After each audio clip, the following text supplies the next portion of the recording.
न्यूट्रीफ्रेश वैसे तो बोलने के लिए एक हाइड्रोपोनिक फार्म है, बट आज वो हाइड्रोपोनिक फार्म से ज़्यादा बहुत लोगों का सपना हो चुका है।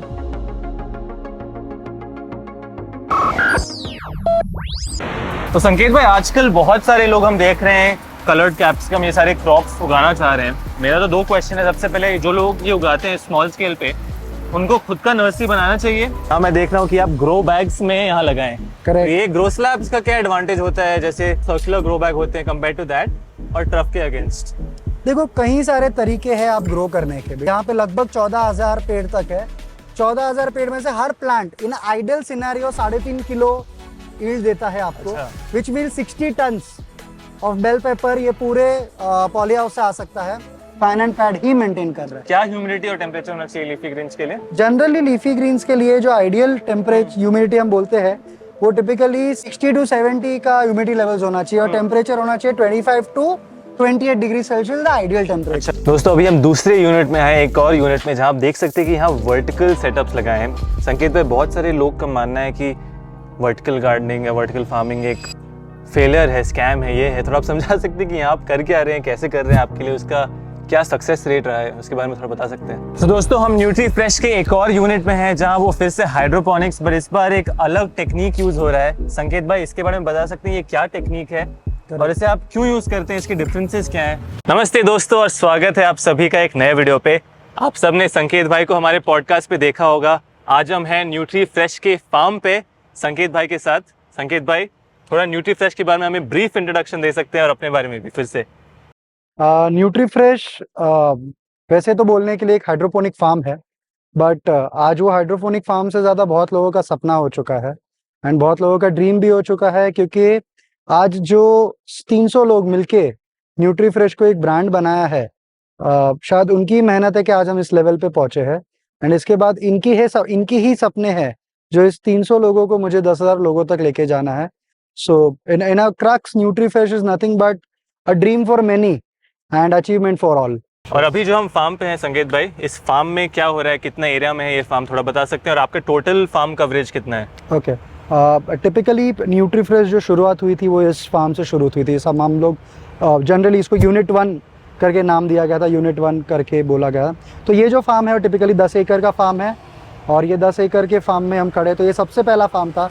तो बहुत सारे नए चीज़ें, बहुत सारी एक्सपेरिमेंटल चीज़ें हम यहाँ पे करते आए थे और आज भी कर रहे हैं। टोटली ये जो लोकेशन है वो देवड़ी लोकेशन है, which is under a district called Purandar, और पुणे डिस्ट्रिक्ट के अंदर आता है। ये तहसील उसके अंदर आती है। एंड यहाँ पे टोटल जो हमारा लैंड एरिया है, या फिर हम जहाँ पे पॉली हाउस ग्रो किया, वो 24 एकर्स में हम यहाँ पे हाइड्रोपोनिक कर रहे हैं। दूसरे जो हमारे फार्म है, 9 एकड़ का फार्म जो है वो हमारा तलेगांव में है, एंड 15 एकड़ का फार्म जो है वो वारवाड़ी में है। तो कुल मिला के इस तरह से हमारे टोटल 48 एकर्स ऑफ फार्म हो चुके हैं अभी। तो आज हम आपका पूरा स्टेप बाय स्टेप प्रोसेस देखेंगे। आप ब्रीफली बता सकते हैं आप और कौन से वेराइटीज ग्रो कर रहे हैं, ताकि जब हम पॉली हाउस में जाएं तो सारे वेराइटीज देख सकें? सो देखो, हमने कैसे किया था। पहले तो ये 10 एकड़ में टोटल 42 SKU सारे के सारे यहीं पे उग रहे थे। अब हमने थोड़ा सा एरिया वाइज बाइफिकेशन करना शुरू कर दिया है। तो ये जो फार्म है, यहाँ पे फ्रूटीज में पेपर्स एंड लीफीज, ये 2 ही कैटेगरी के फ्रूट्स उगाए जाए, वेजिटेबल्स उगाए जाते हैं। दूसरा जो फार्म है, जो 10 एकड़ का दूसरा फार्म है, वहाँ पे सिर्फ टमेटोज उगाए जाते हैं। अच्छा। So it's only for tomatoes. और जो एक तीसरा फार्म है इसी एरिया में, वहाँ पे हम कुकुम्बर्स, ओनली कुकुम्बर्स और लीफीज, ये 2 ही चीजें क्रॉप उगाते हैं। अच्छा। So now we are bifurcating. जो सिस्टर कंसर्न क्रॉप्स होते हैं कि पेपर्स में आपने स्नैकी पेपर ले लिया, पलरेमो ले लिया, बेल पेपर्स ले लिए, ये सारे एक साथ उगते हैं। और कुकुम्बर ले लिया तो अलग अलग तरीके के कुकुम्बर्स भी सारे एक साथ उगेंगे। टमाटर ले लिया तो beef tomato, cherry tomato, plum tomatoes, वो सारे टमेटो एक साथ उगेंगे। सो दैट उससे क्या होता है, आपकी कल्चरल प्रैक्टिस इंप्रूव हो जाती है, कॉस्ट कम होता है, एंड जो आपका लेबर फोर्स है वो ट्रेन हो जाता है सेम क्रॉप पे काम करने के लिए। समझ गया। So you don't have to train different people with different crops. तो वो हमने एक चीज सीखी थी। तो हमने जब यहाँ 42 SKUs अलग अलग बनाए थे, तो हमने उसको रिड्यूस डाउन करके हमने इस तरीके से पूरी अपनी स्ट्रैटेजाइज की। So today we are going to see tomato farm, we are going to see pepper, we are going to see leafies, and we are going to see cucumbers. उसकी nursery भी, उसकी नर्सरी भी सारी साथ साथ देखेंगे हम। चलिए स्टार्ट करते हैं। आप सभी को हम इनका फार्म दिखाते हैं, और हाइड्रोपोनिक्स में आपको इससे अच्छा लर्निंग एक्सपीरियंस शायद ही मिलेगा। चलिए वीडियो में आगे बढ़ते हैं।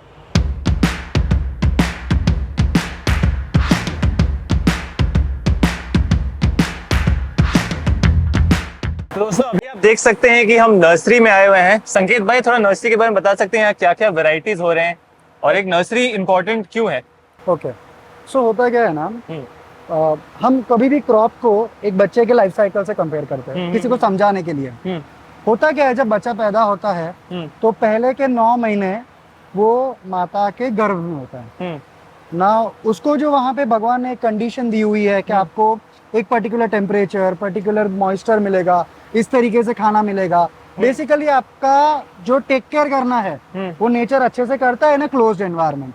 जब आप थोड़े से मेच्योर हो जाते हो, बेसिकली 9 मंथ्स के बाद आप बाहर आते हो, आप दुनिया में आते हो, and then you are forced to face the entire world. Correct. तब आप एक मेच्योर स्टेज पे आ जाते हो। सो नर्सरी जो है वो आप ये मान के चलिए प्रेगनेंसी स्टेज होता है किसी बच्चे का। सही बात ओके, है। सो हम क्या करते हैं, क्रॉप को टिपिकली एक पर्टिकुलर एटमॉस्फेयर, एक टिपिकल क्लाइमेटिक कंडीशंस में हम उनको यहाँ पे रखते हैं। तो सीड से जो जर्मिनेशन होता है, it comes to a little mature stage. वो मेच्योर स्टेज में आने के बाद it is ready to be transplanted into the main poly house. तो नर्सरी वो एक स्टेज होता है। तो यहाँ पे टेम्परेचर, ह्यूमिडिटी, लाइट इंटेंसिटी, उसका न्यूट्रिएंट मिक्सचर, ये सारा का सारा प्रॉपरली मेंटेन किया जाता है। और फैन एंड पैड मैंडेटरी होता है? देखो, फैन एंड पैड मैंडेटरी हमने इसलिए किया है क्योंकि यहाँ पर आपका टेम्परेचर और ह्यूमिडिटी बहुत रोल प्ले करता है। बेसिकली अगर मैं आपको एग्जांपल बताऊं, तो जो आप ब्लैक शीट्स देख रहे हैं वहां पर, या यहाँ पर जो आप ब्लैक शीट्स देख रहे हैं, वो टिपिकली क्या है, वो स्टेज जो होता है, यहाँ पे सीड को अंदर डाला गया है, जस्ट डाला गया है अभी, जस्ट डाला गया है, and it is in the germination stage. मतलब वो पहला एक कण इसमें से निकलेगा। अब ये क्यों करके रखते हैं कि इसके अंदर जो टेम्परेचर और ह्यूमिडिटी पूरी की पूरी मेंटेन होती है। Temperature goes above 40 degree Celsius and water vapour जो अंदर गया हुआ है, वो भाप जो है वो अंदर के अंदर घूम रहा है। Humidity is 90%। अच्छा, तो जो पहला कण निकलना होता है उसके लिए 85 to 90% humidity and the temperature should be 35 to 40 degrees. जब वो हो जाता है तो आपका ग्रोइंग चेम्बर बेसिकली आपने ग्रो हो गया। समझ गया। फिर आप उसको नॉर्मल टेम्परेचर में ग्रो कर सकते हैं, जो कि उसको लगता है 25 to 30 डिग्री सेल्सियस का temperature, and humidity close to be require at 70 to 80%। ये सारे नर्सरीज के लिए जो हम बात ये कर रहे सारे नर्सरीज जो हम यहाँ पे देख रहे हैं, ये सारे नर्सरी वो सारे स्टेजेस है। हैं। अच्छा, तो this is how the entire growth happens in a nursery. तो ये इसके बाद ये स्टेज आता है? उसके बाद वो वाला स्टेज है, उसके बाद आप यहाँ से देखिए स्टोरी दिखेगी आपको। अच्छा अच्छा, तो यहाँ from this to that to that to that. अच्छा अच्छा, तो वहां से फिर नेक्स्ट यहाँ पे जाते फिर यहाँ से ये देखो, हमारे पास हमने जैसे बताया था, यहाँ पर लीफी और फ्रूटी, हाँ, ये दो क्रॉप्स है। तो लीफी में हमारे पास लेट्यूसेस, इंडियन ग्रीन्स, और फ्रूटीज में मेजरली बेल पेपर, स्टेडी टमाटर और कुकुम्बर, ये तीन ही कैटेगरी है। ये जो सारा बे है, ये पूरा bay, that bay is entirely for leafy crops. अच्छा, ये सारा लीफी है यहाँ ये पे। सारा लीफी क्रॉप के लिए है। हाँ। और इस तरफ का जो बे देख रहे हो वो सारा का सारा फ्रूटी मतलब बेल पेपर के लिए है। अच्छा अच्छा, इसका लाइफ कितना होता है एक? सो जनरली 35 to 40 डेज यहाँ पे रहता है। ये स्टेज से ये स्टेज जाने के लिए 3 दिन लगते हैं। अच्छा, ओके। वो स्टेज से वो स्टेज फिर आपको 4 दिन और लगते हैं। हाँ। और फिर उसके आगे के स्टेज में 4 दिन और लगते हैं। हाँ। इस स्टेज पे आने के लिए 35 to 40 डेज लग जाते हैं। समझ गया। And after here it is ready to be transplanted into the poly house. समझ गया। अब इसको फर्टिगेशन कैसे देते हैं?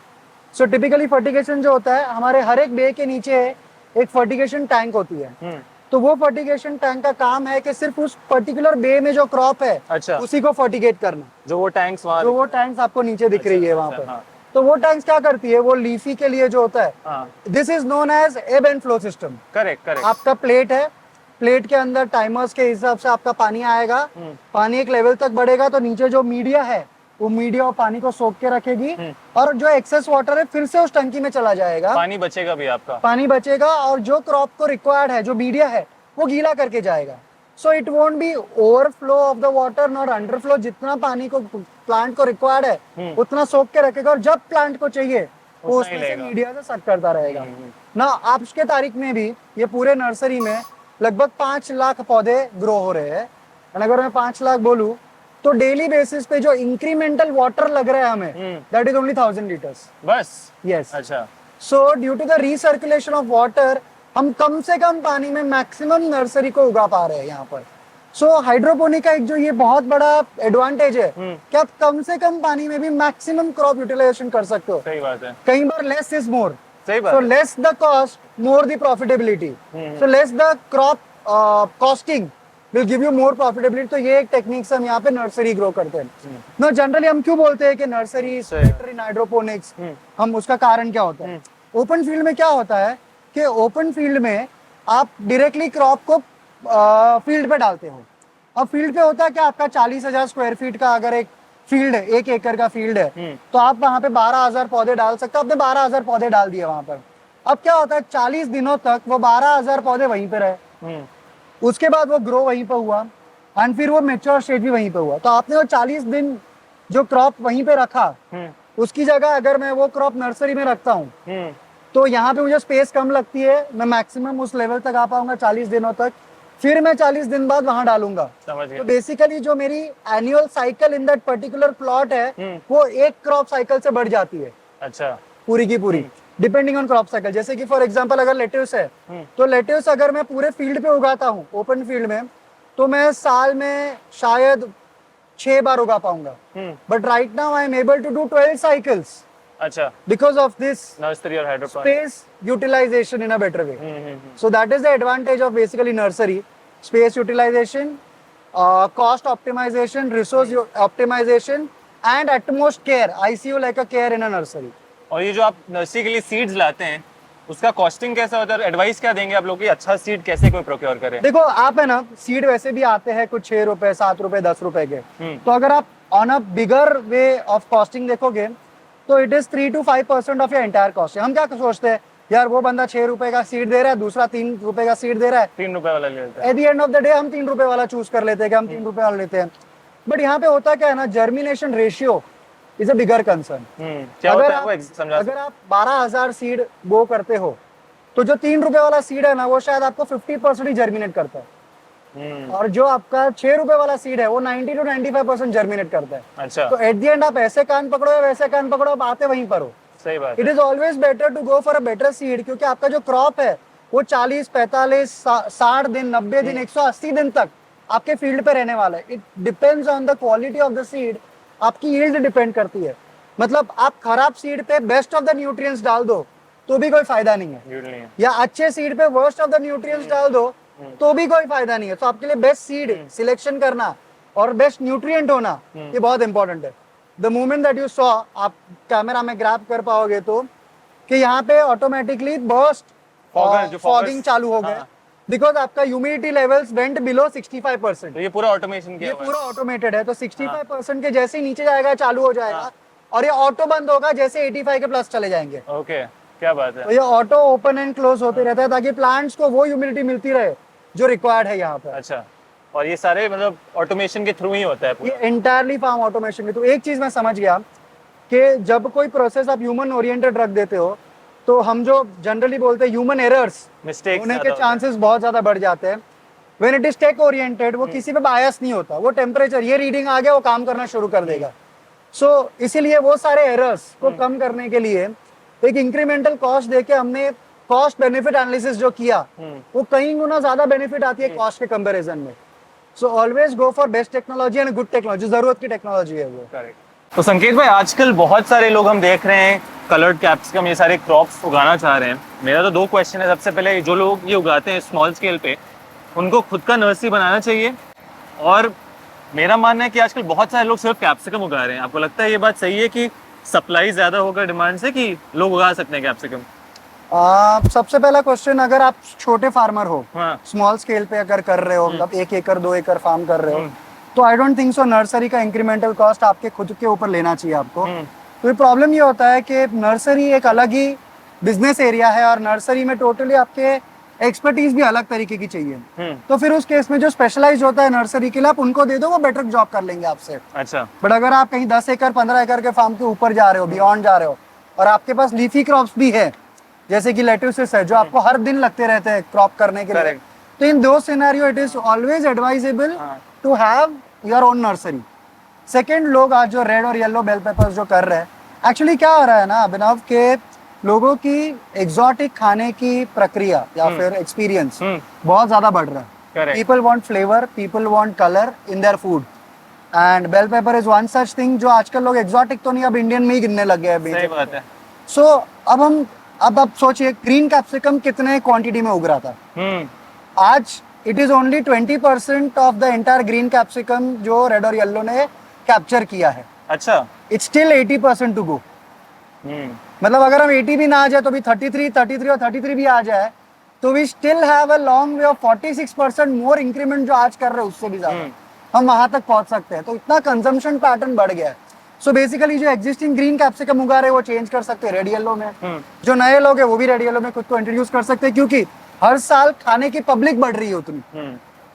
So if you see the number wise comparison तो मुंबई इटसेल्फ, जहां तक मैं जानता हूँ, मैं दादर मंडी में जाया करता था. दादर मंडी में overall red and yellow bell pepper daily का आता था 100 टन. अच्छा. डेली. ये मैं कोविड टाइम की बात कर रहा हूँ क्योंकि और कोई मंडी ऑपरेशनल नहीं थी. 100 टन आ रहा था. हर रोज 100 टन पूरा कंज्यूम होता था. कोविड के समय भी? कोविड के समय में भी. क्या बात है. आज के समय में 140 से 150 टन आ रहा है. हम 3 साल की बात कर रहे हैं. 50% growth in 3 years we are talking right now. आज भी 100% कंज्यूम हो रहा है. मतलब क्या मैं ये बोलूंगा मार्केट बढ़ी इतनी, लोग उतने बड़े नहीं, बट लोग से ज्यादा खाने वाले लोग उतने बढ़ गए जो वो कंज्यूम कर रहे हैं. और there is a transitional shift from green capsicum to red and yellow capsicum. सही बात है. सो अगर आप आज भी लगाओगे ग्रीन कैप्सिकम तो भी उतना ही बेनिफिट होने वाला है. तो जैसे आप बता रहे थे जर्मिनेशन रेट के बारे में, यहाँ जो मैं देख सकता हूँ लेटस का 99 to 100% जर्मिनेशन रेट है आपका. यस. तो ये मतलब इतना हाई कैसे आता है? Because of the seed quality. हम लोग जो सीड्स लेते हैं वो रिक्सवान के सीड्स लेते हैं, व्हिच कम्स फ्रॉम नेदरलैंड्स. अच्छा. इंपोर्ट करवाते हैं हम लोग. तो बेसिकली आप अगर देखोगे तो जो लेटेस्ट सीड्स है वो टिपिकली हम रिजवान से ही लेते हैं. अगर मार्केट से कंपेयर करूँ तो it is 2x expensive than the market में जो अवेलेबल है. बट ये जो रेशियो आपका सारा काम कर देता है. अच्छा. अगर ये कोरिएंडर सीड्स है तो इंडियन है. अच्छा. देसी. या देसी है. तो जब आप देसी लेते हो तो आपका ऑटोमेटिक परसेंटेज 98% पे आ जाती है चीजें. तो 2% लॉस इन द डे 1 को आप कर रहे हो. इन शॉर्ट स्पिनच जो है वो भी इंडियन सीड है. अच्छा. तो इट इज 95 to 97% ही आता है. The moment I tried foreign varieties तो ऑटोमेटिकली उसके जर्मिनेशन रेशियोज बढ़ जाते हैं. प्राइसिंग बढ़ती है बट जर्मिनेशन रेशियो भी क्वाइट इंप्रूव होता है और क्रॉप भी क्वाइट हेल्दी रहता है. करेक्ट. इन दिस सिनेरियो अगर चेरी टमाटोज है तो वो भी मंगाता हूँ मैं नेदरलैंड से. सो सिमिलरली उसका 89 से लेके 98% तक का जर्मिनेशन रेशियो होता है उसमें भी. 89. Yes. So this is the major reason कि हम लोग बाहर से ज्यादा मतलब गुड कंपनीज, बाहर से भी ज्यादा गुड कंपनीज से हम सीड्स प्रोक्योर करते ताकि आपका जो इनिशियल कॉस्ट है वही आपका सेटिस्फाइड हो जाए. फॉर एग्जांपल रेड कैबेज जो है वो एक इंडियन कंपनी बनाती है. अच्छा. सो ये कंपनी जुगाड़ू कंपनी है. मतलब बाहर से सीड्स हम लोग लेके नहीं आ पाए रेड कैबेज के. इफ यू सी उसकी जर्मिनेशन सिर्फ 90% है. 10% आपका करने से पहले ही लॉस है. अच्छा. तो वो सीड का सिलेक्शन और चॉइस बहुत ही इंपॉर्टेंट होता है दोस्तों. जैसे आप देख सकते हैं यहाँ नंबर्स बात कर रहे हैं तो सही सीड चूज करना बहुत ही जरूरी है. उसका ध्यान जरूर दीजिए. जर्मिनेशन का एक और होता है कि जैसे आप सीड्स का देख रहे हो कि जर्मिनेशन रेशियो एक डिफाइंड है ना. एग्रीकल्चर में क्या होता है ना, एक चीज बहुत इंपॉर्टेंट होती है कि अगर मैं 10 चीज करनी है, एक चीज 100 तक करूं और दूसरी सब 20, 25, 30 तक रखूं तो एवरेज मेरा 30-40 तक का यील्ड आना चाहिए. ऐसा नहीं होता. सबको मैच करना होता है. इट इज बाइनरी में चलता है एग्रीकल्चर. आइदर 0 या 1. सही बात है. मतलब आप उसमें दो राह नहीं होती. तो अगर मैं सीड्स बेटर ले रहा हूँ तो सीड्स के साथ साथ दूसरा जो उसका कॉम्प्लीमेंट्री होता है, जो जरूरत का होता है, कोकोपीट, वो है उसका मीडिया. किस मीडिया में आप ग्रो कर रहे हो. अच्छा, कोकोपीट है ना, अलग अलग तरीके के आते हैं. मतलब आपको महाराष्ट्र में रायगढ़ रत्नागिरी से भी आएगा, चेन्नई से आएगा. अलग अलग लोग अलग अलग कोकोपीट सेल करते हैं. बट उसमें सबसे अच्छा ध्यान ये रखना होता है कि उस कोकोपीट को लेने के बाद आपका कोकोपीट का ईसी कितना है, कोकोपीट कितना आपको हेल्प कर पा रहा है, उसमें चिप्स कितना है, एरेशन कितना कर पा रहा है. Even those things matter. तीसरी जो कॉम्प्लीमेंट्री चीज होती है एक सीड को ग्रो करने के लिए, उसका ईसी और पीएच, जो न्यूट्रिएंट जा रहा है उसको ग्रो करने के लिए, वो कितना दे रहे हो आप. मतलब उसकी रिक्वायर्ड क्वांटिटी से ज्यादा है, कम है, तो उसकी ग्रोथ भी उसके हिसाब से चेंज होगी. Fourth and the most important thing जो आजकल सारे वेटरन्स बात करते हैं कि टेम्परेचर और ह्यूमिडिटी कितनी जा रही है. ह्यूमिडिटी में भी लोग ये बोलते हैं कि अगर आपके फार्म पे ड्राई बल्ब और वेट बल्ब नहीं है तो आप फार्मिंग ठीक से नहीं कर रहे हो, नहीं कर सकते हो. सबसे बेसिक चीज होती है. वेरी वेरी स्टैंडर्ड थिंग कि आपके फार्म पे एक ड्राई बल्ब और वेट बल्ब होना ही चाहिए to measure the exact relative humidity, not just the humidity of the temperature. तो हम यहाँ पर ईसी और पीएच भी मेंटेन करते हैं, उसका temperature humidity via dry bulb and wet bulb हम करते हैं. तो ये सारा हम लोग हर दिन मेजर करते हैं ताकि हमें एग्जैक्टली हर एक चीज वन वन वन मिलती रहे ताकि पूरा क्रॉप का ग्रोथ उस तरीके का इवन ग्रोथ हो। आप एक बार देख सकते हैं, ये मेरे पूरे बेल पेपर्स है, आप यहाँ से देखेंगे हर एक क्रॉप की ग्रोथ आपको एक इवन शीट ऑफ ग्रीन इस तरीके से पूरी दिखेगी। सही बात है। और उस सबको आप ऑटोमेशन से इंटीग्रेट करते हैं। ऑटोमेशन से इंटीग्रेट करते हैं। चलिए अभी हम चल के देखते हैं जो लीफी ग्रीन यूनिट है, ये कैप्सिकम और क्यूकम्बर यूनिट्स हैं, वहां जाके क्रॉप को देखते हैं। तो चलिए आगे बढ़ते हैं। संकेत भाई, तो ब्रीफली फिर से आप बता सकते हैं कि बैंकिंग छोड़कर ये सारा सेटअप करने का पैशन कैसा है? आपने पॉडकास्ट में बताया था, बट जो लोग ने वो वीडियो नहीं देखा है उनके लिए आप एक समरी दे सकते हैं? सी आप देखो, मतलब जब आप बच्चे होते हो या फिर मतलब एक 10th 12th पास कर लेते हो, आप एक करियर ओरिएंटेड आ जाते हो, तो आप पीयर में जो आपका दोस्त कर रहा है ना, आप वही कहीं ना कहीं फॉलो करते हो। सो मैंने भी इंजीनियरिंग की, एमबीए किया। एमबीए के बाद हम प्लेसमेंट पे बैठे थे, तो मेरे दोस्त को बैंकिंग में जॉब लगा, तो मैं भी बैंकिंग में अपना चांस निकालने चला गया था कि उधर लग जाए। तो fortunately central bank of India मेरी जॉब लगी और मेरी पहली पोस्टिंग जो थी वो पूना ही थी। अच्छा। पूना मिड कॉर्पोरेट में थी। अब होता क्या, when you come to Pune, तो पुणे में जो प्रपोजल्स आपको बनाने होते हैं या प्रपोजल जो आगे अप्रेस करने होते हैं वो टिपिकली एग्री सेक्टर से होते हैं। So agri, dairy, poultry, sugar, molasses, कहीं ना कहीं एग्री से रिलेटेड होते हैं। एंड बैंकिंग में you have to convince your superiors कि आपने क्या क्या देखा प्रपोजल में, कैसे देखा, आप टेक्निकल नॉलेज कितना जानते हो। सो उस टेक्निकल नॉलेज समझाने के चक्कर में मैं खुद टेक्निकल नॉलेज गेन करता था फील्ड पे जा जाके। फिर खेती के बारे में भी सीखने लगे? तो खेती के बारे में अब क्या था, मैं रहने वाला मुंबई का, तो मेरे को अगर कोई पूछता है मुंबई में कि दूध कहाँ से आता है, तो मैं बोलता हूँ दूध वाला भैया देता है। सो मेरे लिए वो बैकग्राउंड नॉलेज कि कहाँ होता है सिस्टम, इकोनॉमी चलती कैसे, वो कभी समझ में आया नहीं था मुझे। तो वो सारा जब यहाँ पे आया तो चीजें मेरे लिए तो यूरेका जैसा था। अरे ऐसा होता है, इकोनॉमी इस तरह चलती है। फिर जब आप इकोनॉमी समझने लगते हो तो उसके बाद इकोनॉमी में प्रॉब्लम ढूंढने लगते हो। करेक्ट। प्रॉब्लम ढूंढ के आप सोल्यूशन करते हो, बिकॉज वो जो सारी चीजें थी वो एनालिटिकल स्किल्स इंजीनियरिंग बैकग्राउंड से आने लगी कि इसके बाद क्या, इसके बाद क्या, ये क्यों, वो क्यों, आप सवाल पूछने रहते हो। उसी समय आई मेट माई को फाउंडर गणेश निकम, जो बीएससी केमिस्ट्री करके एमबीए फाइनेंस करके खुद की एक लोन सिंडिकेशन बिजनेस रन करता था। सो पूना में वो आया था, लोन की फाइल लेके आया था, and we used to sit together. अब हम दोनों बैचलर्स थे, मुझे प्रपोजल समझना था और he was on that side of the table. So हम दोनों एक दूसरे से बातचीत करते थे। एग्रीकल्चर को लेके बहुत सारी बातचीत होती थी, चर्चा होती थी। कई बार होता था कि since he was not from that background, तो वो जवाब नहीं दे पाता था कई जगहों पे कि मुझे समझ में नहीं आता है। But still I used to pester him with more questions. तो उन्होंने बोला कि काम करो, मेरे फादर जो है फार्मर है, उनसे मिलो and then you can try your luck के आंसर्स मिल सकते हैं कि वहाँ से आपकी फार्मिंग की जर्नी। तो उनसे जब मिलने गए तो एक्चुअली 2-3 सवाल तो जवाब बरोबर दिए उन्होंने। चौथे 5वें सवाल से बोलना लगा कि यार इतना ही जानना है तो खुद कर लो farming. And that strike to me कि यार चल ट्राई तो करके देखते हैं कि होता क्या। ऐसा तो कोई रॉकेट साइंस नहीं हो सकता है, लोग सालों से कर रहे, तो एग्रीकल्चर ही होगा। And that is how that बोलते ना एक कीड़ा जागता है आप में कि नहीं करना, चल करके देख लेते। And that is how the agriculture started.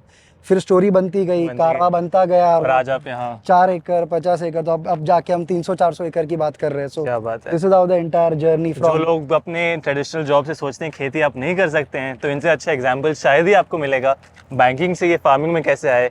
चलिए अब चलते हैं सीधा पॉली हाउस के अंदर, जहाँ हम लीफी वेजिटेबल्स और कैप्सिकम, क्यूकम्बर सारे क्रॉप्स देखेंगे।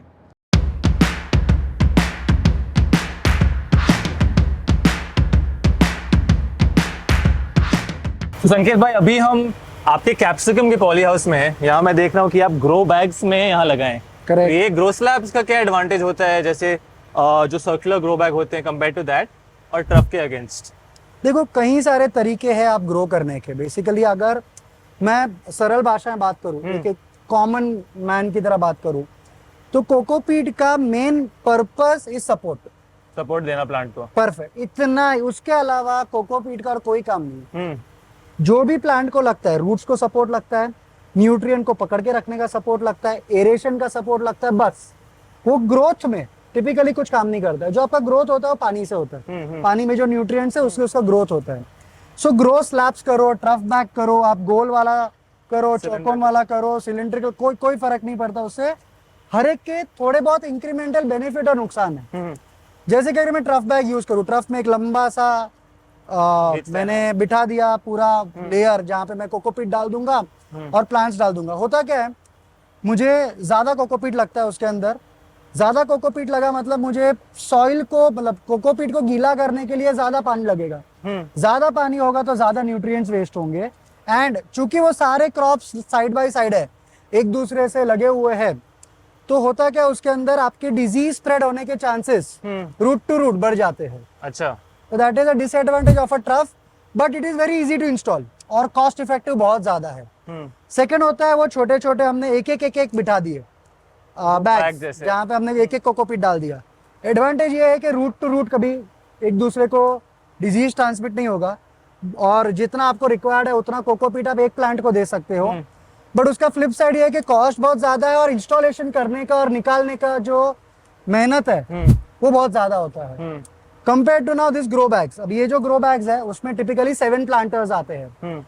तो हमने क्या किया, बेस्ट ऑफ बोथ वर्ल्ड्स लिए, अच्छा। ट्रफ का भी और बैग्स का भी। समझ गया। तो हमने क्या किया, it is easy to install, आप तुरंत इसको पूरे बैग को निकाल के लेके आ सकते हो, नया डाल सकते हो, ताकि आपका जो मेहनत है वो सबसे कम से कम हो गया। सबसे कम कोकोपीट यूज करते हैं, जितना प्लांट को रिक्वायर्ड है उतना ही कोकोपीट यूज कर रहा है ये, ताकि आपका न्यूट्रिएंट जो है वो वेस्ट नहीं हुआ इसके अंदर। एंड सबसे बढ़िया बात है कि कॉस्ट इफेक्टिव भी है।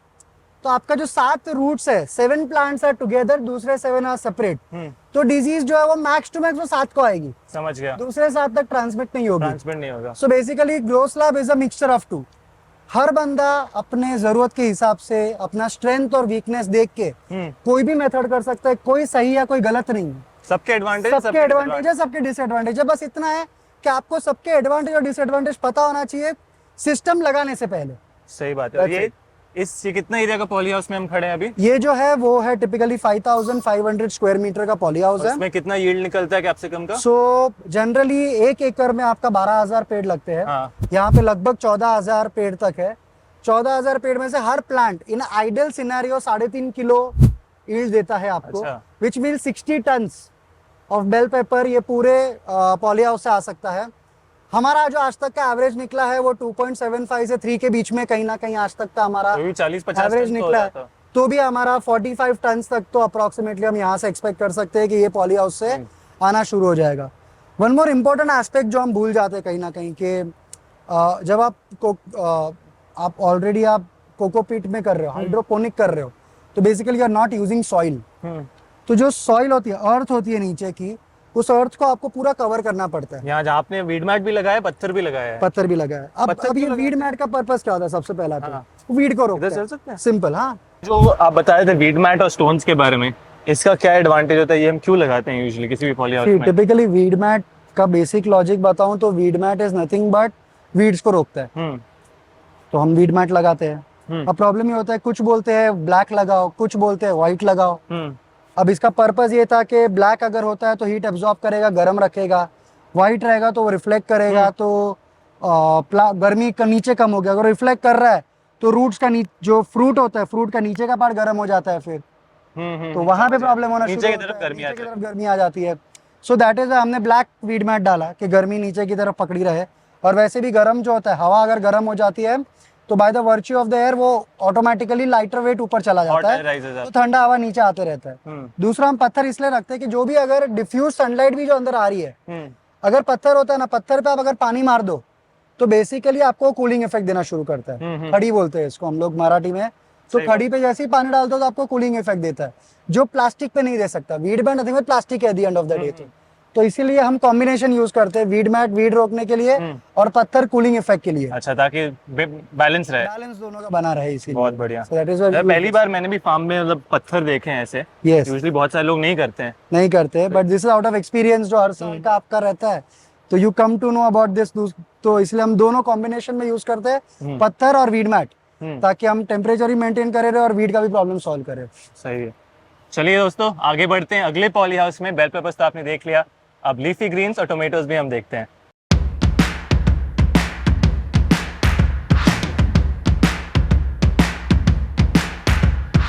तो दोस्तों, अभी हम लीफी ग्रीन्स के यूनिट में हैं। संकेत भाई, बेसिक से स्टार्ट करते हैं।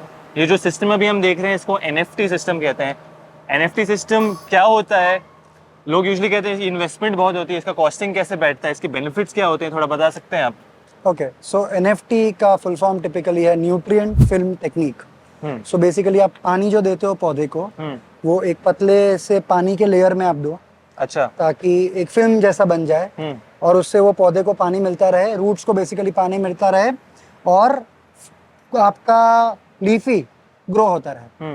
ना जैसे ही मैं नाम दिया था, हमने बोला हम लीफी वाले पॉली हाउस में है, यू कैन सी ये एंटायरली लीफी पॉली हाउस है। एनएफटी में सिर्फ लीफी होता है। एनएफटी में सिर्फ लीफी होता है, तो ये एक चीज का डिसएडवांटेज है कि सिर्फ लीफी उगा सकते हो, बट ये टेक्निक ही उसी लिए है, लीफी के उगाने के लिए है। जो हमने नर्सरी देखी थी, हमने एक प्लांट को एक 7 दिन के स्टेज पे लेके आए थे। 7 दिन के बाद हम ट्रांसप्लांट करते हैं यहाँ पर।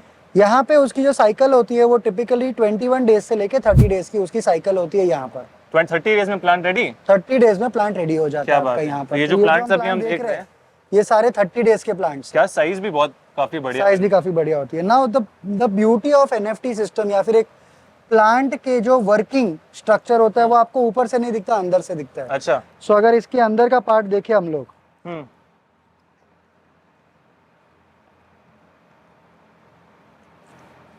काफी बड़े रूट्स हो गए हैं। यस। वाह, यहाँ जो रूट डेवलपमेंट हम देख रहे हैं।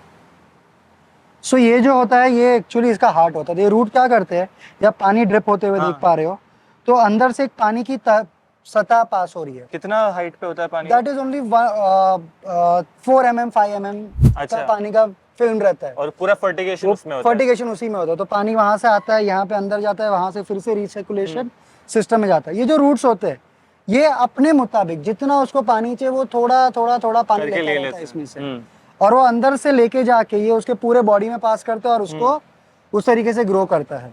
सो बेसिकली इसको ग्रो करने के लिए सनलाइट चाहिए, light, temperature, humidity, nutrition. Simple. तो न्यूट्रिशन अंदर से आ रहा है यहाँ से, लाइट ऊपर से सनलाइट दे रही है, फैन एंड पैड उसको ह्यूमिडिटी मेंटेन कर रहा है, टेम्परेचर भी फैन एंड पैड ही मेंटेन कर रहा है। क्या ह्यूमिडिटी और टेम्परेचर होना चाहिए लीफी ग्रीन्स के लिए? जनरली लीफी ग्रीन्स के लिए जो आइडियल टेम्परेचर ह्यूमिडिटी हम बोलते हैं वो टिपिकली 60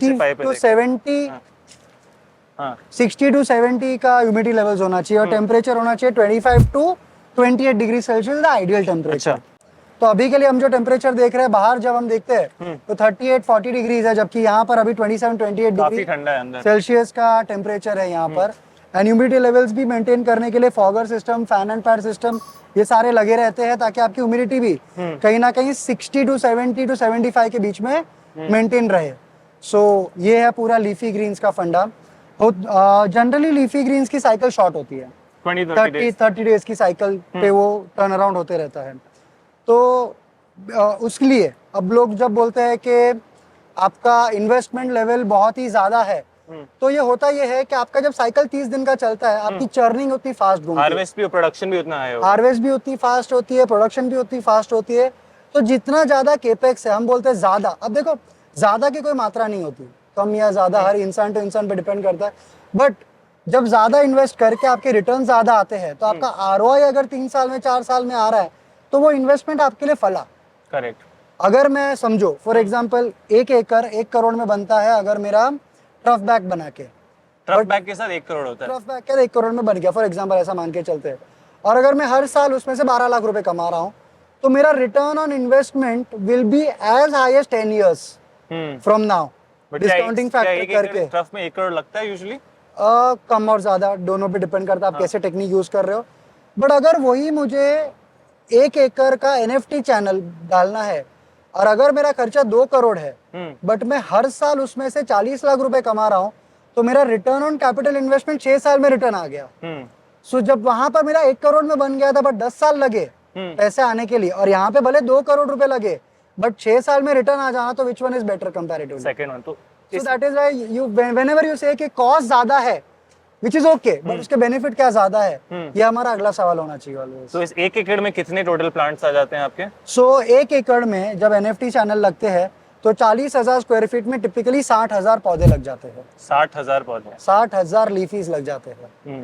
एंड अगर आप उसको प्लान प्रॉपरली करो तो अगर आपको 30 डेज में क्रॉपिंग चाहिए तो टिपिकली आप 2000 क्रॉप्स हर दिन लेट्यूस निकाल सकते हो। और इसका आपका रेवेन्यू कितना होता है 1 एकड़ से, आपने बोला? पर ईयर अगर मैं मानूं तो मेरा मोटा मोटी रेवेन्यू आ रहा है 2.5 से 3 करोड़ रुपया पर एकड़ का सिर्फ एनएफटी से। तो आपका तो ओनली लेट्यूस से ब्रेक इवन 1 ही साल में हो जाता है? जनरली ऐसा नहीं होता है, आपका सेल्स उतना वैल्यू है, फिर आपके खर्चे माइनस होते हैं। आप टोटल, ये मेरा सेल्स वैल्यू हो गया, रेवेन्यू हो गया। रेवेन्यू के बाद नेट प्रॉफिट आपकी आती है 30-40 लाख की। 1 एकड़ को ऑपरेटिंग कॉस्ट 30-40 लाख है? नहीं, नेट प्रॉफिटेबिलिटी 30-40 लाख रुपए है। कॉस्ट कितना आता है यूजुअली एकड़ का? बनाने का खर्चा जब हमने लगाया था हमें तो बहुत ज़्यादा लगा था, हमने तो बहुत सारे एक्सपेरिमेंट किए थे। हाँ। सो हमारी कॉस्ट तो लग गई थी लगभग 2.5 से 3 करोड़ रुपए तक कॉस्ट लग गई थी 1 एकड़ का? 1 एकड़ का। रीज़न वॉज ये लैंड जो था वो पूरा 30 डिग्री पे टिल्टेड था, अच्छा। तो हमको लैंड को 2 पार्ट में कट करना पड़ा। हमने फ़ैन पहली बार मंगाए थे, किसी ने बोला नहीं था कि आप अलग तरीके से फ़ैन भी डाल सकते हो, तो हमने तो भर के फ़ैन डाल दिए। हमने ACF गलत मंगा लिए थे तो हमको री करना पड़ा। हम NFT चैनल गलत मंगा लिए थे, हमने वो री करना पड़ा। तो वैसे अगर आज के तारीख में मुझे को डालने बोल दे तो मोटा मोटी मेरे लिए 2 से 2.25 करोड़ रुपए खर्चे आएंगे, जो मैंने 3 करोड़ पहले खर्चे कर चुके थे। करेक्ट, मतलब 2.25 करोड़ करके भी आप उससे 1-1.5 करोड़ का रेवेन्यू कमा पा रहे हैं। कमा पा रहे हैं हम लोग, एंड उसमें आपका प्रॉफिट मार्जिन भी 30% है ऑलमोस्ट। 30% मार्जिन है इसके अंदर। क्या बात है, गुड। मतलब 5 से 6 साल में आपका 5 से 6 साल में ROI आ जाता है। बहुत बढ़िया दोस्तों, ये था लीफी ग्रीन्स के बारे में। आप जैसे कि आप देख सकते हैं कितने सुंदर प्लांट्स हैं यहाँ पे, बहुत सारे वेराइटीज है। कौन से वेराइटीज आप एक बार बता सकते हैं? सो हम लोग यहाँ पे लेट्यूसेस में 7 डिफरेंट टाइप ऑफ लेट्यूसेस है। तो lollo green, lollo rosso which is lollo red, oakleaf green, oakleaf red, butter head, romaine और बटर हेड रेड। तो ये हमारे 7 डिफरेंट टाइप ऑफ लेट्यूसेस हम यहाँ पे उगाते हैं।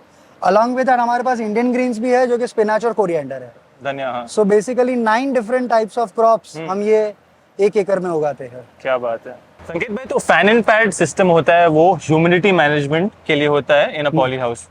इसमें और फॉगिंग सिस्टम में डिफरेंस क्या है? मैंने देखा था नर्सरी में आपने दोनों सिस्टम लगाए हैं। बेटर कौन सा होता है, एडवांटेज किसके क्या होते हैं? अगर कोई नया किसान लगाना चाह रहे है उसे कौन सा सिस्टम लगाना चाहिए? इन टेक्निकल टर्म्स में बात करूँ तो okay, fan and pad is the evaporative cooling system. आपके एक तरफ पैड लगे, वुडन के भूसे है बेसिकली। इन शॉर्ट मैं बेसिक में बात करता हूँ, वुडन के भूसे हैं। आप पानी ऊपर से नीचे तक जाता है, उस तरफ जो है वो आपके फैन लगे हुए हैं जो सक्शन से हवा को खींच रहे हैं, गर्म हवा को, अंदर की हवा उसकी हवा को खींच रहे। उसको कोई फर्क नहीं पड़ता गर्म हवा ठंडी हवा, सही बात है, वो हवा खींचने वाला है। अब होता क्या, जब अंदर की हवा बाहर चली जाती है और साइड में वैक्यूम है, तो ये जो भूसा है, भूसे में जो बाहर की हवा होती है वो ये हवा अंदर की हवा वैक्यूम उसको अंदर खींचता है। समझ गया। और वो जो हवा पास होती है वो पानी से पास हो रही है, तो ठंडा हो जाता है। तो वो हवा जो अंदर आ रही है वो ठंडी हवा है। तो बेसिकली आपका टेम्परेचर मेंटेन हो रहा है और ह्यूमिडिटी भी मेंटेन हो रही है क्योंकि आप पानी पास कर रहे हो करेक्ट वहां से। तो बेसिकली फैन और पैड सिस्टम आपका पानी मतलब ह्यूमिडिटी एंड टेम्परेचर दोनों मेंटेन करता है। सो this is the advantage of a लेकिन हम जो नोटिस कर रहे हैं कि जैसे ही हम पैड की तरफ आए टेम्परेचर ज्यादा कूल रहता है, फैन की तरफ जाते आते आपका, तो क्योंकि आप एयर ट्रैवल हो रही है। हाँ, तो जब एयर तो ट्रैवल प्लांट इफेक्ट नहीं होता है? होते हैं। तो बेसिकली हम क्या करते हैं, हम 5 पॉइंट्स लेते हैं from one end to the other end, और वो पांचों का एवरेज लेते हैं टेम्परेचर मापने के लिए। अच्छा, इट इज नॉट 1 पॉइंट के हमने ले लिया तो पूरा पॉलीहाउस का टेम्परेचर पता चल गया। फैन पैड में एक सबसे बड़ा ये फ्लॉ है कि आपको हर एक पॉइंट का लेना पड़ता है। दूसरा, जो फैन और पैड के बीच में डिस्टेंस होता है वो भी कम से कम होना चाहिए ताकि आपकी रिलेटिव ह्यूमिडिटीज और टेम्परेचर सेम बनी रहे। अच्छा, डिस्टेंस कम होना चाहिए। डिस्टेंस कम से कम होना चाहिए दोनों फैन और पैड के बीच का डिस्टेंस। कितना होना चाहिए अप्रोक्स? जनरली अभी कुछ देखो, there is no scientific proof for that, but कुछ बोलते हैं कि 30 फीट तक या 30 मीटर्स तक रखना चाहिए। कोई बोलता है 20 मीटर अच्छा होता है, कोई बोलता है 10 मीटर अच्छा होता है। बट अगर आइडियल सिचुएशन में बात करूं तो अगर अपना 8 मीटर का एक बे होता है या फिर सॉरी 4 मीटर का एक बे होता है तो आप 5 बेस तक रख सकते हो। Is the ideal 20 metre should be the ideal between the fan और पैड के बीच में डिस्टेंस। तो उससे आपका टेम्परेचर और रिलेटिव ह्यूमिडिटी प्रॉपर्ली मेंटेन होती रहे। समझ गया। जो फॉगर होता है उसका काम खाली एक होता है कि वो ह्यूमिडिटी जो है वो बर्स्ट मोड में आपका बढ़ा देता है। उससे टेम्परेचर को फर्क नहीं पड़ता? उससे टेम्परेचर हल्का सा फर्क पड़ता है क्योंकि आपका हवा में जो टेम्परेचर बढ़ा हुआ है वो जैसे ही पानी के स्मॉल पार्टिकल्स गिरना शुरू होते हैं तो वो इवेपोरेट होते हैं तो ठंडे हो जाते हैं वो। तो आजू बाजू की गर्म हवा को ठंडा बना देता है, तो टेम्परेचर भी अफेक्ट करता है, बट वो बर्स्ट मोड में करता है। ये जो है ये आपका कंसिस्टेंट रखता है। अच्छा, from start of the day to the end of the day. Better कौन सा सिस्टम है? सी इन टुडेज वर्ल्ड जो इंडिया को चाहिए, फैन और पैड ऑपरेशनली बहुत एक्सपेंसिव है। अगर आप सोलार सिस्टम यूज कर रहे हो तो आपके लिए बेहतर है फैन और पैड चलाना, बट अगर आप गवर्नमेंट की इलेक्ट्रिसिटी पे यूज कर रहे हो तो फैन और पैड आपके लिए कोई भी हिसाब से इकोनॉमिकल नहीं होता है। सो बेटर ये होता है कि आप फॉगर सिस्टम यूज करो, बेटर फॉगर यूज करो, ताकि आपकी फैन और पैड की रिक्वायरमेंट कम हो जाए। और फॉगर जो कि बर्स्ट मोड में काम करता है तो वो इलेक्ट्रिसिटी उतनी कम कंज्यूम करता है as compare to fan and pad. So going further with some new developments, आप हाइट चेंज करो, आप फॉगर सिस्टम लगाओ तो आपको फैन पैड की जरूरत ना पड़े। और 1 एकड़ में आपने बहुत ही अच्छा पॉइंट बोला रिसोर्स के बारे में। 1 एकड़ में बिजली कितनी लगती है और पानी कितना लगता है? हम पानी का रिसाइकलिंग के बारे में बात कर रहे हैं एनएफटी में, लेकिन तभी भी वाटर सप्लाई इनफ होना चाहिए। करेक्ट। कितना लगता है इलेक्ट्रिसिटी और पानी 1 एकड़? हमारा जो एक एनएफटी का 1 एकड़ का जो टैंक है वो 50,000 लीटर्स का टैंक है। अच्छा और हमें डेली टॉप अप करना पड़ता है 5,000 लीटर्स। अच्छा। तो बेसिकली एक दिन में ये जो 60,000 पौधे हैं वो 5,000 लीटर कंज्यूम करते हैं। 5,000 लीटर? 5,000 litres bye 60,000 plant. अच्छा नहीं, तब तो कम ही है। तो बेसिकली रिलेटिवली कम है उसमें। हाँ। तो हम 5,000 लीटर्स हर रोज उस पर टॉप अप करते हैं। पैड जो है, पैड के लिए हमारा 1 एकड़ का जो पैड लगा हुआ है उसके लिए जो हमारी टंकी बनी गई है वो बनी गई है 5,000 लीटर्स की। वो भी 5,000? उसमें हम 1,000 लीटर्स हर रोज टॉप अप करते हैं। अच्छा। क्योंकि उतना इवेपोरेट होता है और उतना यूज होता है। बिल्कुल। तो this much is the water requirement. जहां तक इलेक्ट्रिसिटी का सवाल है तो हमारे यहाँ पर महाराष्ट्र में ये जो फार्म है वो अंडर एग्रीकल्चर आता है। तो अंडर एग्रीकल्चर हमें 4.5 से 5 रुपए पर यूनिट लगता है। अच्छा। तो कितने यूनिट लगते टिपिकली हमारे यूनिट वाइज तो नहीं, बट अगर मैं पूरी ड्यूटी के साथ पकड़ूं तो मोटा मोटी हमारा जो बिल आता है सिर्फ 1 एकड़ का वो 1.25 लाख से 1.5 लाख रुपए आता है समर का। 1.5 लाख रुपए पर एकड़ समर का इलेक्ट्रिसिटी बिल कॉस्ट आता है। और वही मैं विंटर्स में आ जाता हूँ तो ये बिल आ जाता है 25-30,000 रुपीज। अच्छा। तो काफी डिफरेंट सीजन वाइज काफी चेंज होता है। चलिए, हमें काफी इनसाइट्स मिले हैं। मतलब बहुत सारे लोग का क्वेश्चन रहता है स्ट्रक्चर लगा लिया, ग्रो कर लिया, बट रिसोर्स कहाँ से लाएं? तो वो सारी चीज का प्लानिंग करना भी उतना ही जरूरी है। Sure, yes. चलिए आगे बढ़ते हैं हम नेक्स्ट पॉली हाउस में।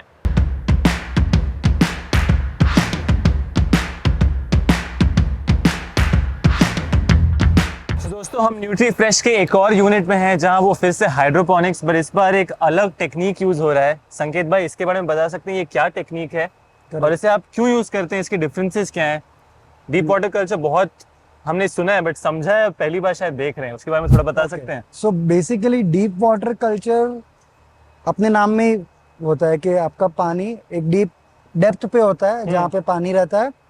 और जैसे कि हाइड्रोपोनिक में जो भी न्यूट्रिएंट देते हैं वो हम लोग पानी के थ्रू देते हैं। करेक्ट है। यहाँ पे भी हम वही कर रहे हैं कि हम पानी के थ्रू किसी भी पौधे को न्यूट्रिएंट दे रहे हैं, बट एक डीप वाटर कल्चर। जैसे हमने सुना था एनएफटी, न्यूट्रिएंट फिल्म टेक्निक, एक पतली सी फिल्म बनती है करेक्ट, जहां से पौधा अपना पानी लेता है। सेम होता है डीप वाटर कल्चर, जहाँ पे एक डेप्थ देते हैं पानी को और वो पौधा अपना न्यूट्रिएंट उस पानी में से उठाता है। अच्छा। जैसे कि हम देख सकते हैं यहाँ पर, आप यहाँ पे कौन सा क्रॉप है? ये है सारे केल है। केल? अच्छा। यस, कर्ली केल जो कोविड में बहुत फेमस हो गया था। हाँ। केल लोगों ने बहुत सराहा था कि केल खाना चाहिए। सो ये है डीप वाटर कल्चर। टिपिकली एक ऐसी टैंक बन जाती है। हाँ।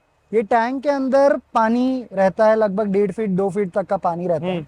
वो जो पूरा पानी रहता है वो न्यूट्रिएंट वाला पानी रहता है। ना होता क्या है, ये स्टाइरोफोम शीट, स्टाइरोफोम शीट ये, और इसके अंदर हम लोग नेट पॉट्स में अपने छोटे वाले बेबी केल डालते हैं, मतलब नर्सरी वाला केल डालते हैं। और ये इसके नीचे पूरा पानी का लेयर होता है। ये जो रूट जोन है, ये बाकायदा रूट जोन इस पानी में से अपना न्यूट्रिएंट कलेक्ट करती है। That's the simple technique of a deep water culture. इसका कॉस्टिंग क्या आता है? Is it cheaper than other technique? So generally हमने ये शुरू किया था as a substitute to NFT. अब एनएफटी में जैसे मैंने आपको बताया था कॉस्ट बहुत ज्यादा हो जाती है। जैसे कि 1 एकड़ की कॉस्ट आपकी 2-2.5 करोड़ रुपए तक चली जाती है। आपके प्लास्टिक के खर्चे, पाइप के खर्चे, ये सब होते हैं। तो basically this is something called as Indian jugaad. Deep water culture जो है इंडियन जुगाड़ वर्जन है। तो हम बेसिकली टैंक्स बनाते हैं। आपके मिट्टी के टैंक्स हो सकते हैं, आपको चाहिए तो ईंट सीमेंट से बनाते हैं लोग। आप कैसे बना सकते हो? टैंक की डेप्थ 1.5-2 फीट की होनी चाहिए। पानी उतना डाल सकते हो। पानी रिसर्कुलेशन भी हो सकता है और पानी स्टैग्नेंसी भी हो सकता है। बट अगर जहाँ स्टैग्नेंसी होती है वहां पे आपको एयर बबल्स डालने पड़ते हैं। अच्छा। ताकि एयर बबल्स, जैसे फिश टैंक होती है, सही बात है। तो फिश टैंक में एयर बबल इसलिए होता है ऑक्सीजनेटेड पानी रहे, ताकि आपका पानी स्टैग्नेंट ना हो। और स्टैग्नेंट ना होने की वजह से वहां पे ऑक्सीजन लेवल्स बना रहे पानी के अंदर। तो आप एयर बबलर यूज कर सकते हो ताकि आपका बबल ऑक्सीजन, डिजॉल्व्ड ऑक्सीजन आपका मेंटेन रहे उसके अंदर। और स्टायरोफोम शीट से आप उसको कवर कर सकते हो। तो आपका जो क्रॉप है वो ग्रोथ इसी में हो सकता है। The only drawback to a DWC is कि आप उसमें लीफी क्रॉप्स ही उगा सकते हो। Similar to NFT? Similar to NFT है। तो बेसिकली बेटर कौन है दोनों? Jugaad, cost wise, effective wise, capex wise DWC 100%। कितने का आता है 1 एकड़ का कॉस्टिंग? तो 1 एकड़ लगभग बन जाता है 70 to 80 लाख में। अच्छा। हाँ। सब मिला के। और जो आपकी इलेक्ट्रिसिटी कॉस्ट 1.25 से 1.5 लाख रुपए समर में एनएफटी को जाती है, यहाँ पे 25,000 रुपीज जाती है बस। That's it. अच्छा। बढ़िया। और जो मोटर वोटर का कॉस्ट होता है उसके बारे में? तो मोटर तो आपको खाली टॉप अप करना होता है, हाँ। हफ्ते में एक बार टॉप अप करते हैं। और जो आपका एयर बबलर रहता है वो तो एक मोटर रहती है, उससे 12 पाइप निकलते हैं, वो हवा फेंकने का काम है उसका। तो बेसिकली बस सिंपल। सिंपल है। तो ये एक सस्ता ऑल्टरनेटिव है एनएफटी का। करेक्ट। बट इसमें जो मैं समझ रहा हूँ मेंटेनेंस मुश्किल होता है क्या? नहीं, कोई मुश्किल नहीं होता, क्योंकि आप ये स्टायरोफोम शीट निकाल सकते हो, हाँ। निकाल के इसको क्लीन कर सकते हो, रीयूज कर सकते हो। पानी तो आपका रीयूज होते जा रहा है, तो आप खाली टॉप अप कर रहे हो ईसी और पीएच। ये भी पानी रीयूज ही हो रहा है बिल्कुल। रीयूज ही हो रहा है इसके अंदर भी। अंडरस्टूड। चलिए बाकी क्रॉप्स देखते हैं।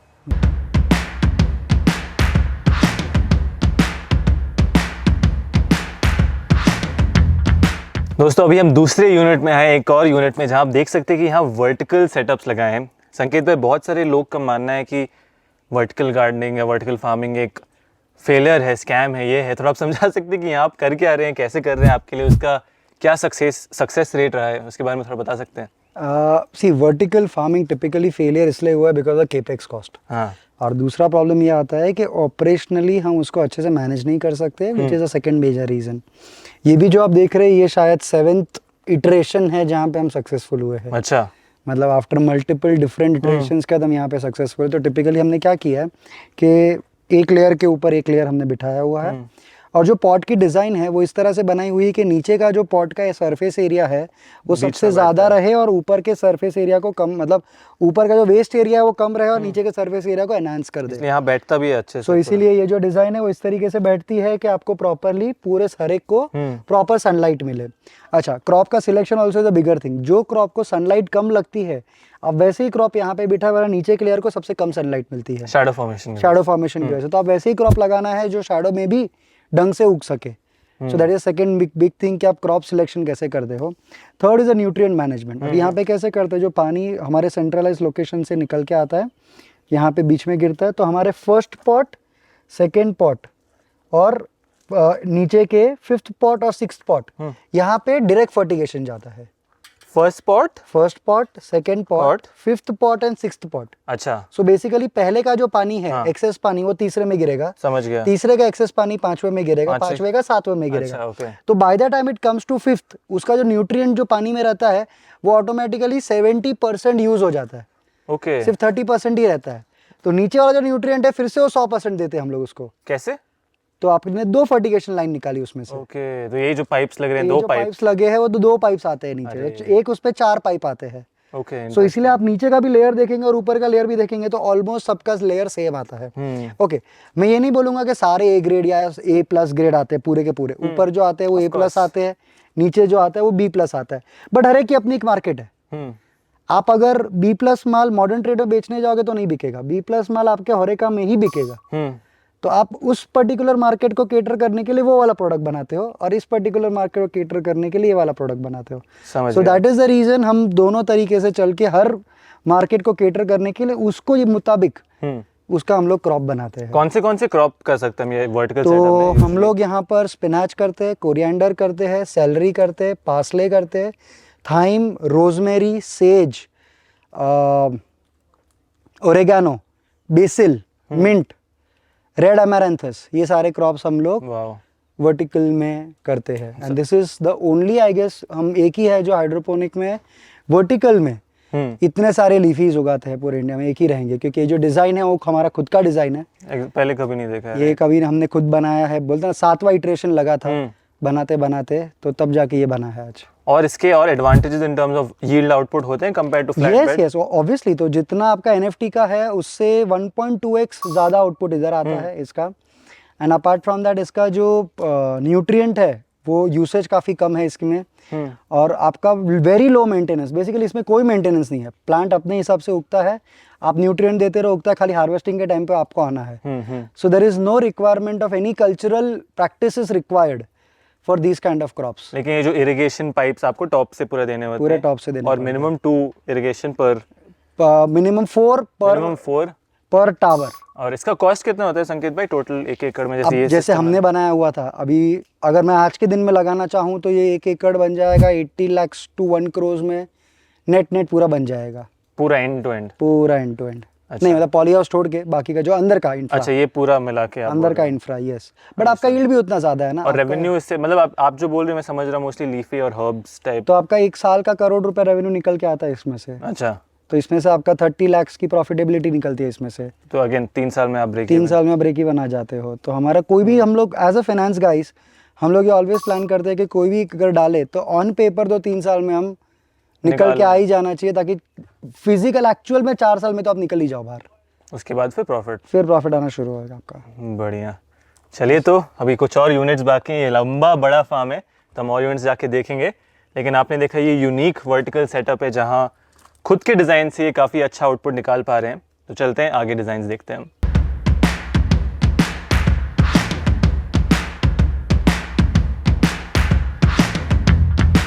संकेत भाई, आखिरी पॉली हाउस में हम यहाँ पे हैं, जो टमाटर का पॉली हाउस है। यहाँ आप कौन से वैरायटी ग्रो करें वो भी समझा सकते हैं, और थोड़ा स्ट्रक्चर और जो सीमेंट है यहाँ उसके बारे में बता सकते हैं, क्यों ये लगाया है आपने, एक यूनिक सिस्टम इन इटसेल्फ है। थोड़ा इस पे लाइट दे सकते हैं। क्या होता है ना, when you are in a business you basically evolve yourself over time, कि आप खुद की गलतियों से खुद सीखते हो, समझते हो और उसको बेहतर करने की कोशिश करते हो। तो जो हमने पहला पॉली हाउस देखा था आपने, उसकी जो हाइट थी, गटर हाइट, वो लगभग 5.5 मीटर की हाइट थी। अब होता क्या था कि हीट ट्रैप बहुत जल्दी हो जाती थी उसके अंदर, और हीट को जगह नहीं मिलती थी बाहर जाने के लिए, क्योंकि ये एनएचबी का नॉर्म था, इसलिए हम 5.5 मीटर का गटर कर रहे थे। बट जब साइंस समझा उसके पीछे के एक्चुअली का क्या साइंस होता, तो समझा कि जितनी बड़ी हाइट होगी या जितना ज्यादा एरिया होगा पॉली हाउस का, तो उतना हीट ऊपर चली जाएगी और ठंडी हवा को आने के लिए जगह मिलेगी। तो इसलिए टिपिकली ये जो पॉली हाउस है हमने 6.5 मीटर हाइट का किया है, गटर हाइट, ताकि मैक्सिमम गर्म हवा ऊपर ट्रैप हो जाए और ठंडी हवा के लिए मैक्सिमम जगह बने अंदर आने के लिए। दूसरा ये है कि हमने सीमेंट फ्लोरिंग किया था। 2 मेजर पर्पस है उसके। एक तो ये है कि हमारा जो ये लैंड है जो हमने सिलेक्ट किया है, वो पहाड़ के बरोबर फुट हिल्स पे है। फुट हिल्स पे होने की वजह से हार्ड रॉक है नीचे।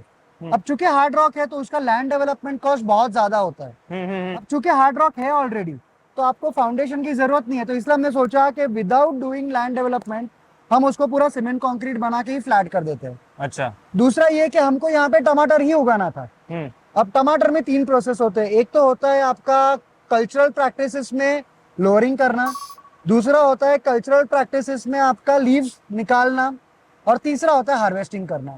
अब ये तीनों प्रोसेस के लिए it was becoming a very labour oriented process. लंबा क्रॉप होता है टमाटर। लंबा क्रॉप होता है क्योंकि आपका 7-7.5 महीने तक क्रॉप चलता है। आपको लोअरिंग करना है, हार्वेस्टिंग करना है, आपको लीफ कटिंग करना है, ये सब टाइम कंज्यूमिंग और लेबर कंज्यूमिंग। और जहां पे लेबर आता है वहां पे आपकी इनएफिशिएंसीज बढ़ जाती है। करेक्ट। उसको मिटिगेट करने के लिए हम लोगों ने ये फ्लैट सरफेस इसलिए बनाया ताकि हम लोग इस पे मैकेनिकल रोलर या फिर एक मैकेनिकल डिवाइस चला सके, जहां से एक टाइम पे तीनों प्रोसेस 3 बंदे एक लाइन में बैठ के कर सके। जो हमने वहां देखा आपको कैमरा में दिखाएंगे कि वो हमने इंडिजिनियस खुद से बनाया हुआ है, ताकि एक ही लाइन में 3 बंदे बैठ के लोअरिंग भी कर सके, एक बंदा, दूसरा बंदा लीफ कटिंग भी कर सके और तीसरा बंदा हार्वेस्टिंग कर सके। तीनों एक साथ चलेगा। This is the major reason कि व्हील घुमाना था तो फ्लैट सरफेस चाहिए था, और लैंड डेवलपमेंट पे कॉस्ट कम करना था। तो that is why this cement kind of a flooring, and ये हाइट बढ़ा दिया, एयर सर्कुलेशन फैन चेंज किए, हमने सिल्वर नेट डाले। तो ये सब की वजह से द एंटायर इफेक्ट और the cooling effect increases, and basically plant को जो रिक्वायर्ड टेम्परेचर और ह्यूमिडिटी है वो मिलते रहते हैं, जिससे ग्रोथ बहुत बढ़िया होता है। सो बेसिकली आप अभी अपने करियर में, लाइफ में आप जो भी चीजें करते हो, डोंट बी कंटेंट कि मैंने वो अच्छा कर लिया, और there is always better something in the market. आप ढूंढते रहो ताकि आप हर नए प्रोजेक्ट में वो पुरानी गलतियों को नेगेट करके आप आगे बढ़ो और कुछ नया सीखो, इनोवेशन करते रहो। इनोवेशन करते रहो।